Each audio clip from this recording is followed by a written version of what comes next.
এক এক করে 13টি বৎসর অতিবাহিত হয়েছে। কারাগারের অন্ধকার প্রকোষ্ঠে তিনি আছেন, এখনো তিনি মুক্ত হননি। বাংলাদেশ ফ্যাসিবাদ থেকে মুক্ত হলো।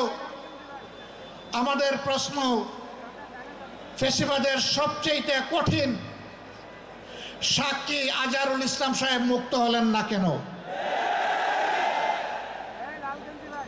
কোন জিনিস তাকে এখনো আটকে রাখতে বাধ্য করেছে?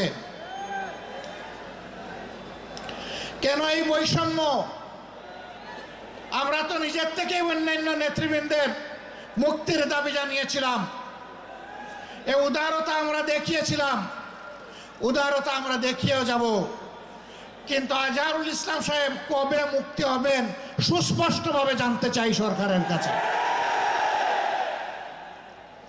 আমরা তো চাইনি, কল্পনাও করিনি এইভাবে আমাদেরকে রাস্তায় নামতে হবে প্রিয় আজহার ভাইয়ের মুক্তির দাবিতে।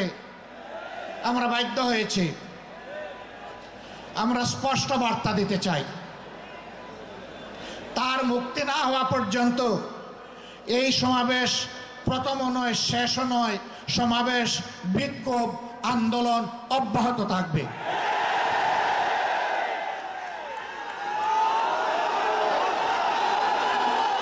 আমরা আশা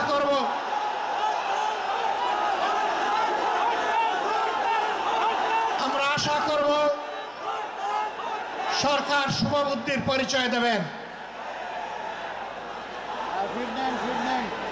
এক এক করে বাকি মজলুমদেরকে যেভাবে মুক্তি দিয়েছেন, সর্বশেষ মজলুমটাকেও দেশবাসীর বুকে মুক্তি দিয়ে ফিরিয়ে দিন। তার জীবনের যে 13টি বছর হারিয়ে গেল, এগুলা কেউ ফিরিয়ে দিতে পারবেন না। আর 13টি মিনিট তিনি জেলের ভিতরে থাকুন, আমরা তা চাই না।